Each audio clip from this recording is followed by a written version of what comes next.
The Paris catacombs mystery, France. अध्याय 1।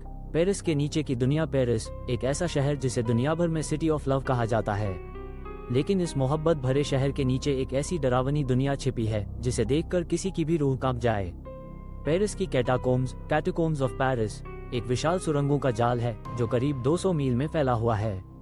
इन सुरंगों में रखी है 6 मिलियन से भी ज्यादा इंसानी खोपड़ियां और हड्डियां। ये वो लोग हैं जो कभी जिंदा थे लेकिन अब इतिहास में दफन हो चुके हैं। इस जगह का इतिहास जितना रहस्यमयी है उतना ही डरावना भी। अध्याय 2। कैसे बनी ये हड्डियों की भूल-भुलैया। 18वीं सदी के अंत में पेरिस में एक बहुत बड़ा संकट आया। कब्रिस्तान भर गए थे और लाशें गलने लगी थीं। बदबू, बीमारी और गंदगी फैलने लगी थी। हालात इतने खराब हो गए कि लेस इनोसेंस नाम का सबसे बड़ा कब्रिस्तान बंद करना पड़ा।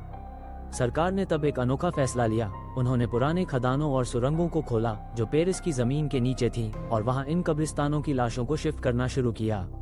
ये काम 1786 में शुरू हुआ और कई सालों तक चलता रहा। धीरे धीरे इन सुरंगों में हड्डियां सजा कर रखी जाने लगी जैसे कोई आर्ट गैलरी हो, लेकिन मौत की।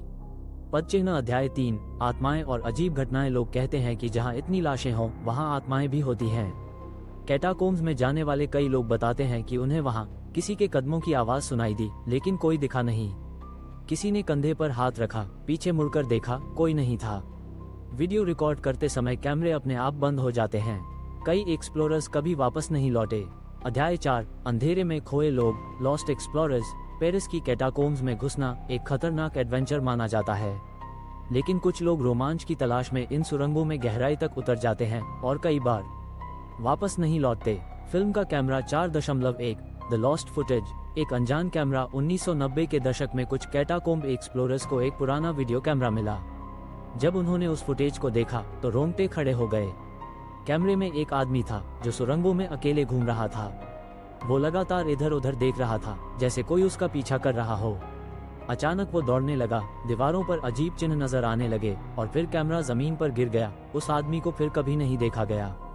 इस फुटेज को आज भी द लॉस्ट कैटाकोम्ब एक्सप्लोरर कहा जाता है।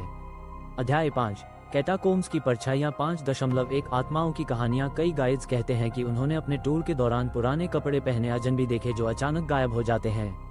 एक और घटना में एक टूरिस्ट की आवाज रिकॉर्डिंग में किसी महिला के फुसफुसाने की आवाजें कैद हुई जबकि वहां कोई नहीं था। 5.2 अजीब पेंटिंग्स और प्रतीक। कुछ सुरंगों में दीवारों पर जली हुई मोमबत्तियों की कतारें, अजीब चित्र और अज्ञात प्रतीक मिलते हैं।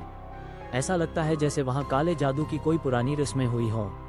फायर। अध्याय 6। Forbidden zones. मत जाओ वहां। पेरिस प्रशासन ने कैटाकोम्स के कई हिस्सों को सरकारी रूप से बंद कर रखा है, लेकिन फिर भी कुछ लोग इन फॉरबिडन जोन्स में दाखिल हो जाते हैं। कुछ कहते हैं ये क्षेत्र किसी पुराने गुप्त समाज द्वारा इस्तेमाल किए जाते थे।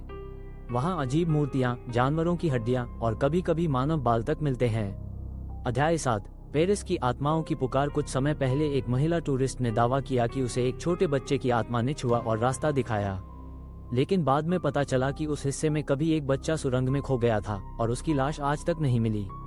अध्याय 8। विज्ञान बनाम आत्माएं। कैटाकोम्स को लेकर वैज्ञानिकों की राय है कि वहां की हवा में कार्बन डाइऑक्साइड ज्यादा होती है जिससे मतिभ्रम होता है। अंधेरा और बंद जगहें मस्तिष्क को भ्रमित कर देती हैं, लेकिन जो अनुभव लोग बताते हैं वो विज्ञान के दायरे से बाहर हैं। अध्याय 9। आज भी वहाँ कुछ है। आज भी कई कैटाफाइल्स अंडरग्राउंड एक्सप्लोरर्स हर हफ्ते वहाँ जाते हैं, लेकिन कुछ लोग कहते हैं हर बार जाने के बाद बुरे सपने, हाथ पैर में जलन और सुनाई देती आवाजें उनका पीछा करती हैं। Open book. अध्याय 10। निष्कर्ष। मौत की सुरंग या रहस्य की दुनिया।